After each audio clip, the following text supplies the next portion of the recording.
আজকে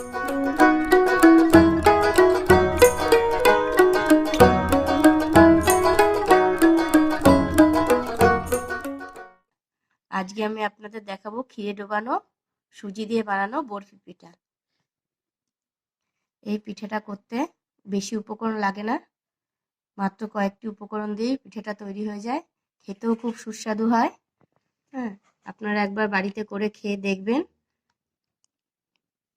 দেখুন পিঠাটা কি সুন্দর দেখতে হয়েছে, তেমনি নরম হয়েছে। দেখুন দেখুন মিষ্টিটা কত সুন্দর হয়েছে, নরম তুলতুলে। এবার আপনাদের দেখিয়ে দিই মিষ্টিটা করতে কি কি লাগছে এবং কিভাবে আমি মিষ্টিটা করছি। আমি ফ্রাইং প্যানে 1 চামচ ঘি দিয়ে নিলাম।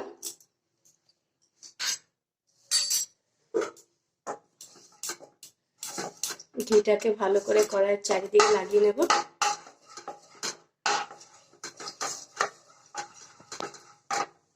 এবার এর মধ্যে দিয়ে দেবো 1 কাপ সুজি। সুজিটাকে অনবরত নাড়বো যাতে লাল না হয়ে যায়, সেটা খেয়াল রাখতে হবে। গ্যাসের ফ্লেমটা কমিয়ে দিয়ে সুজিটাকে নেড়ে চেড়ে একটু ভাজা ভাজা করে নেব।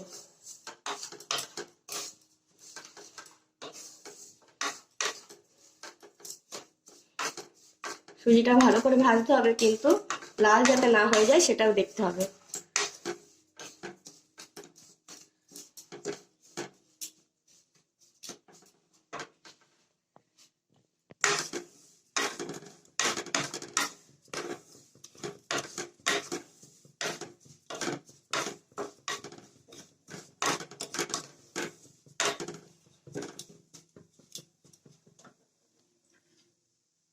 এবার এর মধ্যে দিয়ে দেবো 3 চামচ চিনি।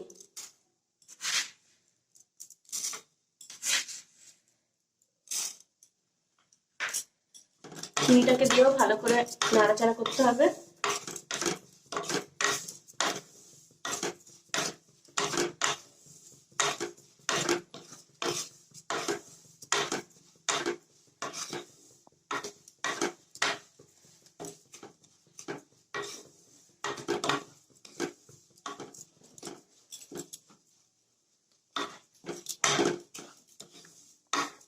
সুজিটা নাড়াচাড়া দিয়ে নিয়েছি। এবার আমি এর মধ্যে দিয়ে দেবো 2 কাপ দুধ। আপনারা যে পাত্র দিয়েই মাপবেন না কেন, সেই পাত্রের যেই পাত্রে দিয়ে সুজি নেবেন তার ডবল দুধ নেবেন। আমি কাপ মেপে সুজি দিয়েছিলাম, তাই এই কাপ মেপেই 2 কাপ দুধ দেবো। দুধটা দেওয়ার সময় অনবরত নাড়তে হবে। অল্প অল্প করে দুধ দিয়ে আমি এটা মিশিয়ে নেব। প্রথমে আমি 1 কাপ দিয়েছি, আরো 1 কাপ দেব।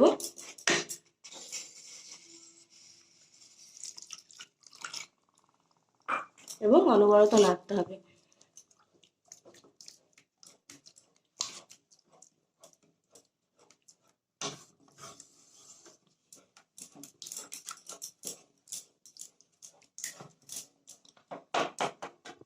তিন চার মিনিট ধরে অনবরত নেড়ে এটা একটা ডোয়ে তৈরি করে নিতে হবে। দেখবেন যখন কড়াই থেকে ছেড়ে আসছে তখন এটাকে নামিয়ে নিতে হবে। এবার এটাকে আমি নামিয়ে নেব।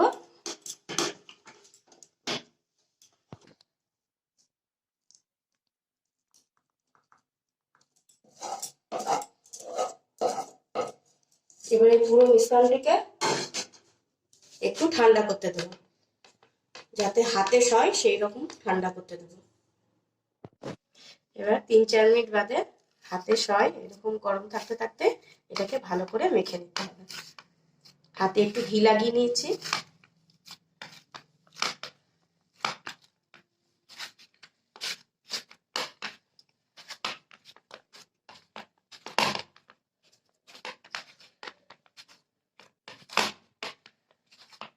চেপে চেপে ভালো করে মেখে নিতে হবে। একটা মসৃণ ডো তৈরি হয়, এরকম ভাবে মেখে নিতে হবে।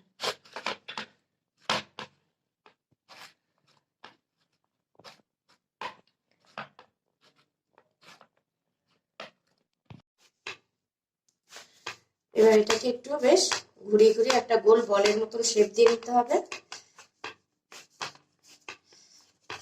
একটু চেপে চেপে করতে হবে যাতে কোথাও ফাটা না থাকে, সেটাও একটু দেখতে হবে।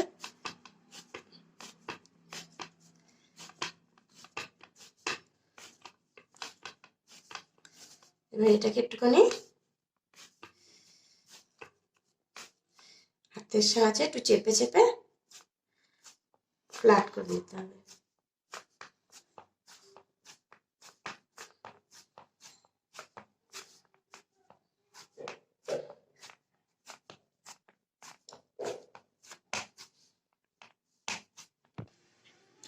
এইভাবে এটাকে গোল চৌকো শেপ এনে নিয়েছি।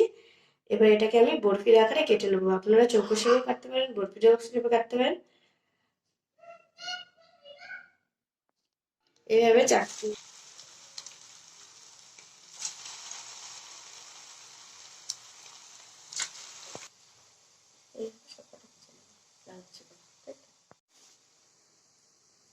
এইভাবে সবকটা বরফি আমি লালচে করে ভেজে নেবো এপাশ ওপাশ করে।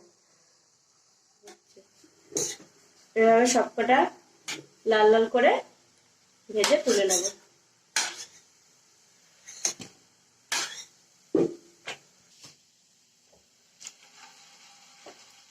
পিঠাগুলো আমার ভেজে নেওয়া হয়ে গেছে। এবার একটি প্যানে এর জন্য যে ক্ষীরটা বানাবো সেটা তৈরি করে নেব। এবার প্যানে 1 বাটি চিনি দিয়ে দেবো।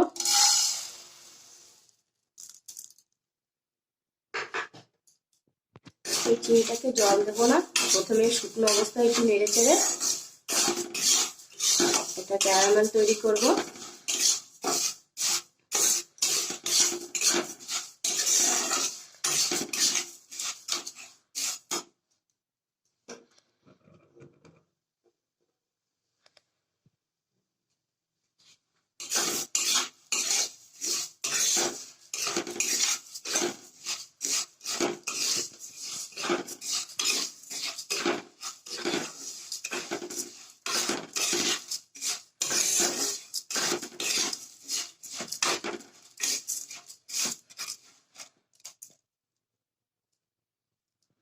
ক্যারামেলটা করে নেওয়ার কারণই হলো এই যখন দুধ দেবো, দুধের যে ক্ষীরটা তৈরি করবো এটা বাদামি রং আসবে, দেখতে খুব সুন্দর হবে।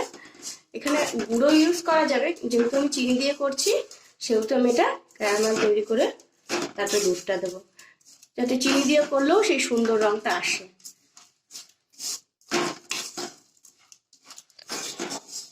যদি গুড় না থাকে তখন আপনারা এরকম ভাবে চিনি দিয়ে করবেন, দেখবেন সুন্দর একটা কালার আসবে।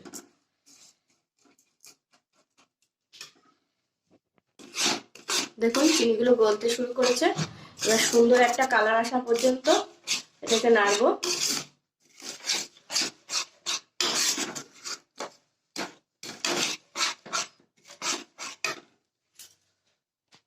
এবার এর মধ্যে দিয়ে দেবো একটু উষ্ণ গরম দুধ।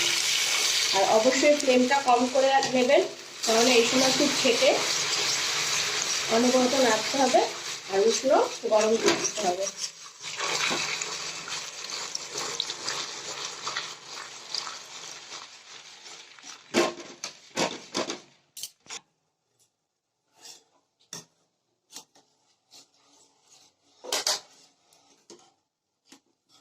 এইভাবে এটাকে কন্টিনিউ নেড়ে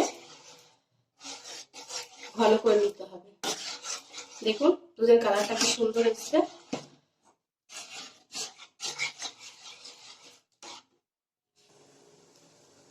এবার এর মধ্যে দিয়ে দেবো 4 চামচ গুঁড়ো দুধ।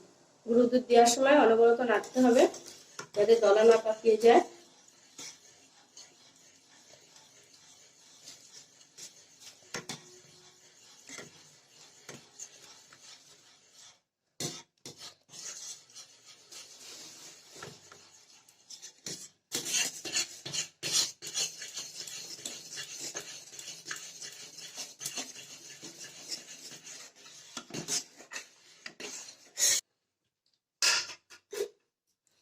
এবার এটাকে 2-3 মিনিট ধরে ফুটাতে হবে। ফুটাতে ফুটাতে বেশ গরম ঘন হয়ে আসবে।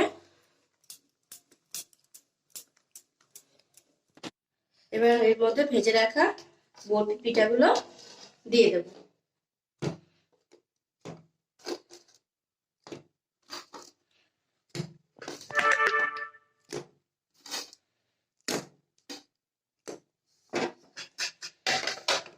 দিয়ে বেশ কিছুক্ষণ ধরে ফুটাবো, যাতে পিঠার মধ্যে এই ক্ষীরের রসটা পুরো ঢুকে যায়।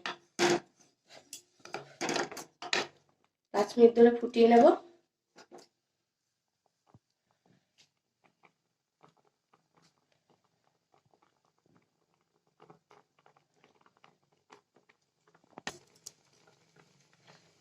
এইভাবে ভালোভাবে রসের মধ্যে এটাকে ফুটিয়ে নিলে পিঠাটাও নরম তুলতুলে হবে আর এই ক্ষীরটাও বেশ ঘন হয়ে আসবে।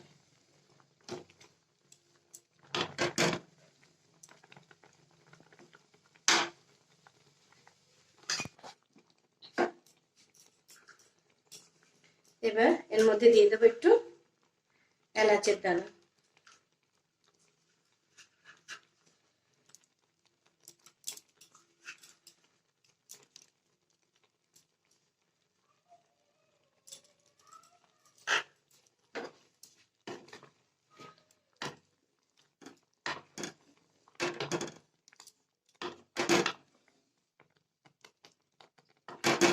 দেখুন এটা ফোটাতে ফোটাতে বেশ ক্ষীরটা ঘন হয়ে এসেছে। ক্ষীরটা ঘন হলেই খেতে স্বাদ হয়। এর জন্যই আমরা গুঁড়ো দুধটা ইউজ করলাম। আপনারা গুঁড়ো দুধ দিয়ে করে দেখবেন, দেখবেন চট করে ক্ষীরটা ঘন হয়ে যায়। বেশি দুধ জাল দেওয়ারও প্রয়োজন পড়ে না, লিকুইড দুধটাকে বেশি জাল দেওয়ার সময় লাগে না। একটু গুঁড়ো দুধ দিয়ে দেবেন, দেখবেন খুব তাড়াতাড়ি ক্ষীরটা ঘন হয়ে যায়, আর খেতেও খুব স্বাদ হয়।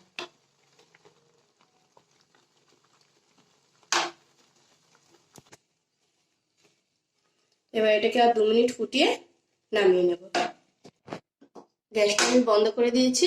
এবার এটাকে ঠান্ডা হতে দেবো, তারপর আপনাদের সার্ভ করে দেখাচ্ছি। আধা ঘন্টার জন্য এটাকে ঠান্ডা করতে রেখে দিলাম। দেখুন ক্ষীরে ডুবানো সুজির বরফিটা আমার তৈরি হয়ে গেছে। তাহলে রেসিপিটা যদি আপনাদের ভালো লেগে থাকে, লাইক করবেন, শেয়ার করবেন, সাবস্ক্রাইব করবেন এবং পাশে থাকা বেল আইকনটি ক্লিক করবেন, যাতে নিত্য নতুন রেসিপি সবার আগে আপনাদের কাছে পৌঁছে যায়। আর এই তাহলে আজকের মতন এইটুকুনি। নমস্কার।